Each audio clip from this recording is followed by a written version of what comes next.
Hi everyone, आप सब लोगों के लिए एक बहुत बड़ी गुड न्यूज लेके आया हूं। जो भी बच्चे इस साल डीयू में एडमिशन लेने वाले हैं कि फाइनली दिल्ली यूनिवर्सिटी ने रिलीज कर दिया है ऑफिशियल डॉक्यूमेंट्स रिक्वायर्ड की नोटिस। मतलब आपको इस साल कौन कौन से डॉक्यूमेंट्स लगेंगे, वो कैसे वेरीफाई होंगे, उसकी क्या क्या प्रोसेस है, एग्जैक्टली कैसे डॉक्यूमेंट आपको बनवाना है, उसकी कौन कौन सी एलिजिबिलिटी क्राइटेरिया होनी चाहिए एडमिशन से पहले, सारी चीजें वहां पे लिखी गई है। एंड बहुत सारे बच्चों को कंफ्यूजन हो सकता है, इसीलिए आज की वीडियो में आपको स्टेप बाय स्टेप सारे डॉक्यूमेंट्स बताऊंगा एंड सारे डॉक्यूमेंट्स में कौन कौन सी गलती आपको नहीं करनी है जिसके वजह से आपका एडमिशन ना कैंसिल हो। तो सारी चीजें आपको बताऊंगा, बस आप वीडियो को एंड तक देखो। ये बहुत अच्छी खबर है आपके लिए कि फाइनली आपको ऑफिशियली अब पता चल चुका है, आपकी एडमिशन प्रोसेस अब ऑलमोस्ट स्टार्ट हो चुकी है। अब यहां से आपकी एक नई जर्नी स्टार्ट होगी। देखो भैया, बात ऐसा है कि दिल्ली यूनिवर्सिटी का जो अभी नोटिस आया वहां पे बहुत कुछ लिखा है, बहुत सारे डॉक्यूमेंट्स के बारे में लिखा है, बट उससे एक चीज तो क्लियर हो गया जो मैं पहले ही आपको बता दूं कि दिल्ली यूनिवर्सिटी की एडमिशन प्रोसेस वो बहुत जल्द अब स्टार्ट होने वाली है, इतना तो क्लियर है। अब स्टार्ट होने से पहले अब आपको कुछ डॉक्यूमेंट्स है जो अपने पास रखने पड़ेंगे पहले से तैयार, ताकि जब एडमिशन पोर्टल खुले सारी चीजें हो तो आप ये डॉक्यूमेंट्स वहां जल्दी से लगा पाओ एंड वेरीफाई कर पाओ। ओके, तो डॉक्यूमेंट्स में आपकी कोई गलती ना हो, इस चीज के लिए इस वीडियो के डिस्क्रिप्शन में एक ऐप की लिंक है और उस ऐप का नाम है डीयू बडी। डीयू बडी जो है एक ऐसी एप्लीकेशन है जहां पे आज के टाइम पे आपको दिल्ली यूनिवर्सिटी से रिलेटेड सारे प्रॉब्लम सॉल्व किए जाएंगे। जैसे आपको डॉक्यूमेंट्स में कल को आपकी गड़बड़ी ना आए, जैसे मैं अभी डॉक्यूमेंट्स आपको बताऊंगा कौन कौन सा डॉक्यूमेंट लगेगा एंड उस डॉक्यूमेंट में कोई गलती ना हो, उसके लिए आप इस ऐप में डीयू बडी ऐप में आपको एक ऑप्शन देखने को मिलेगी, डॉक्यूमेंट्स रिक्वायर्ड, आपको दिख रही होगी स्क्रीन पे। इस डॉक्यूमेंट रिक्वायर्ड वाले ऑप्शन पे जब आप क्लिक करोगे तो आपको पता लग जाएगा कि आपको बेसिकली कौन कौन से डॉक्यूमेंट चाहिए, उसे कैसे लगाना है एंड आपके डॉक्यूमेंट्स आप वहीं से सारी चीजें वेरीफाई करा सकते हो, वहीं से चेक करा सकते हो, वहीं से कंसल्ट कर सकते हो। वहां के एक्सपर्ट लोग हैं जो आपको सजेस्ट कर देंगे आपके डॉक्यूमेंट्स में कोई गड़बड़ी है या नहीं है, कि आपका डॉक्यूमेंट्स प्रॉपर क्लियर है। एंड आप उसी ऐप से कॉलेज प्रेफरेंस भी सिलेक्ट कर सकते हो अपने कोर्स के अकॉर्डिंग, कि आपके कोर्स के अकॉर्डिंग आपको कौन सा कॉलेज आपको मिलेगा, कौन सा बेहतर कॉलेज है। तो ये सारी सुविधा डीयू बडी के ऐप में उपलब्ध है। जाओ, नीचे डिस्क्रिप्शन में लिंक दे रखी है डीयू बडी एप्लीकेशन की, उसे डाउनलोड करो एंड फटाफट से अपने डीयू की सारी क्वेरीज सॉल्व करो।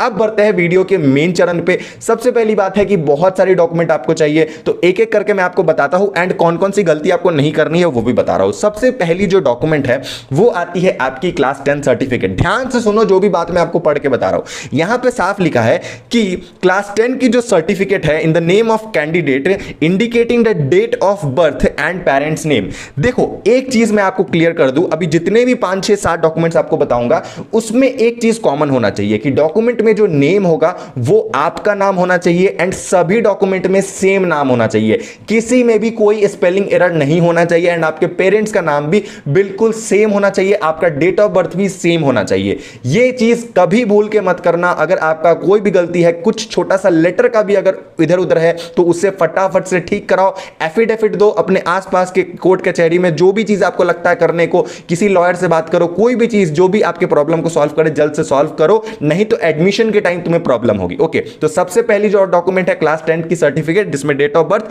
Name of the candidate and parents का नेम होना चाहिए। ओके, सेकंड नंबर जो डॉक्यूमेंट है वो है क्लास 12 की certificate in the name of candidate name and ये लाइन सुनो, the name of candidate must match with the CUET 2020-22 form. यहां पे साफ लिख रखा है क्लास 12 की जो आपकी सर्टिफिकेट होगी क्लास 12 की, उसमें जो आपका नाम होगा वो आपने जो CUET एग्जाम दिया है उसका जो फॉर्म है उस पे एग्जैक्ट सेम नाम होना चाहिए। इसीलिए मैं बोल रहा हूं आपके पास जितने भी डॉक्यूमेंट्स है उसमें नाम की गड़बड़ी नहीं होनी चाहिए। यह सबसे बड़ा प्रॉब्लम फेस करना पड़ता है बच्चों को। पिछले साल तक मुझे बहुत मैसेजेस आते थे बच्चों के, सर मेरा ये नाम में प्रॉब्लम है, मेरे मदर्स नेम फादर्स नेम मेरे नाम पे, तो ये गलती मत करना। अगर गलती है तो फटाफट से उसे सुधारो। ओके, उसके बाद आपका थर्ड नंबर में जो चीज आता है वो है आपको कास्ट रिजर्वेशन सर्टिफिकेट चाहिए, जैसे कि ST SC OBC NCL EWS, उसके बाद आपकी minority CWK MPWD certificate in the name of candidate day issued by the authority, by the competent authority, मतलब प्रॉपर अथॉरिटी से इशू किया हुआ आपका सर्टिफिकेट होना चाहिए जो भी कास्ट रिजर्वेशन सर्टिफिकेट है आपका। अब रिजर्वेशन सर्टिफिकेट में भी एक सर्टिफिकेट आता है जो काफी कॉम्प्लिकेटेड सा है, वो है OBC NCL सर्टिफिकेट। अब जो OBC वाले बच्चे हैं ध्यान से सुनो और उसके बाद बाकी बच्चे भी सुनना। OBC वाले के लिए एक बात मैं बता दूं, अगर आप OBC NCL में आते हो मतलब नॉन क्रीमी लेयर में आते हो तभी आपको OBC का रिजर्वेशन मिलेगा। OBC में 2 कैटेगरी है, creamy layer, non creamy layer. जो नॉन क्रीमी लेयर वाले में आएंगे बच्चे, उन्हीं को मिलेगा ओबीसी का रिजर्वेशन। जो क्रीमी लेयर में आएंगे उनको एज अ जनरल ट्रीट किया जाएगा, उनको कोई भी रिजर्वेशन नहीं दिया जाएगा। तो आपको ध्यान रखना है कि आपकी जो कास्ट है वो नॉन क्रीमी लेयर में आनी चाहिए। वो कैसे होगी मैं बता देता हूं आपको, ठीक है। जैसे कि यहां पे ओबीसी के बारे में आपको बता दूं, OBC non creamy layer certificate वो जो आपका इशू होना चाहिए कॉम्पिटेंट अथॉरिटी से, मतलब तहसीलदार, डीएम से, इन लोगों से साइन वगैरह होना चाहिए, वहां से इशू होना चाहिए। एंड अगर मैं बात करूं, the caste should be in the OBC central list issued by, यहां पे एक वेबसाइट का लिंक दे रखा है ncbc.nic.in। Income certificate must be issued after 31 मार्च 2022। तो इस बात का ध्यान रखना कि जो भी आपका ओबीसी सर्टिफिकेट है वो 31 मार्च 2022 के बाद का हो, मतलब लेटेस्ट हो, इस साल का हो, ठीक है ना। एंड दूसरा वो सेंट्रल लिस्ट ऑफ ओबीसी जो वेबसाइट है वहां पे आपका कास्ट लिस्टेड होना चाहिए, जो भी आपका कास्ट है, जो भी चीज है, ठीक है ना, तो ही आपको मिलेगा ओबीसी का रिजर्वेशन। एंड बाकी कैटेगरी की मैं बात करूं, जैसे कि ईडब्ल्यूएस, सबका आपके पास सर्टिफिकेट होना चाहिए। उसके बाद Sikh minority, Christian minority, PWD candidate, सबके लिए अलग अलग सर्टिफिकेट की जरूरत है।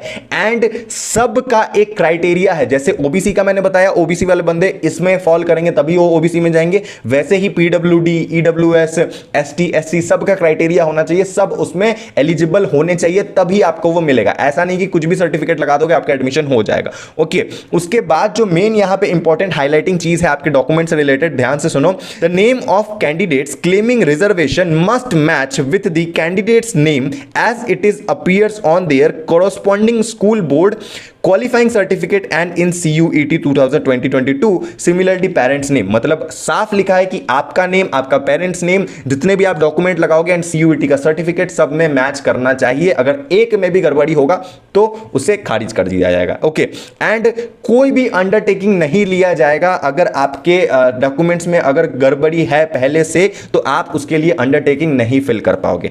अब अगर आपको कंफ्यूजन हो रही है कि सर मैं अपना डॉक्यूमेंट्स मुझे कैसे पता चलेगा, अगर मेरे पास वो पर्टिकुलर सर्टिफिकेट नहीं है ओबीसी, एसटी, एससी का, तो मैं कैसे बनवाऊं, तो यहां पे दिल्ली यूनिवर्सिटी ने आपको फॉर्मेट दे रखा है, मतलब आपको उस फॉर्मेट के बेसिस पे अपना सर्टिफिकेट बनवाना है, ठीक है। तो जाओ दिल्ली यूनिवर्सिटी की ऑफिशियल वेबसाइट पे, आपको फॉर्मेट डाउनलोड कर लो। इसी नोटिस में आपको फॉर्मेट भी मिल जाएगा, मैं लिंक नीचे डाल दूंगा डिस्क्रिप्शन में। एंड लिंक के थ्रू आप जाके वेबसाइट में देख सकते हो कि कौन कौन से फॉर्मेट आपको लगेंगे। ओबीसी का अलग फॉर्मेट है, ईडब्ल्यूएस का, एसटी, एससी, पीडब्ल्यूडी सबका फॉर्मेट दे रखा है। एंड उसी फॉर्मेट में आप जाके फटाफट से बनाओ अपना कास्ट सर्टिफिकेट। एंड एक और बात कि अगर आपका कास्ट सर्टिफिकेट अभी तक नहीं बना है, बट आप उस कास्ट में आते हो एंड आपके पास वो सर्टिफिकेट अभी नहीं है, अभी आप बनवाने दे रहे हो, तो आप जो एक्नॉलेजमेंट स्लिप होता है जो अभी बनवाने दोगे, जैसे आप अप्लाई करोगे ओबीसी के लिए, तो स्लिप को अभी के लिए लगा सकते हो जब तक आपका प्रॉपर कंप्लीट नहीं हो जाता है। जैसे ही आपका प्रॉपर कंप्लीट होगा एडमिशन के टाइम पे प्रॉपर, तब आप उसे चेंज कर देना एंड नया वाला लगा देना। ओके,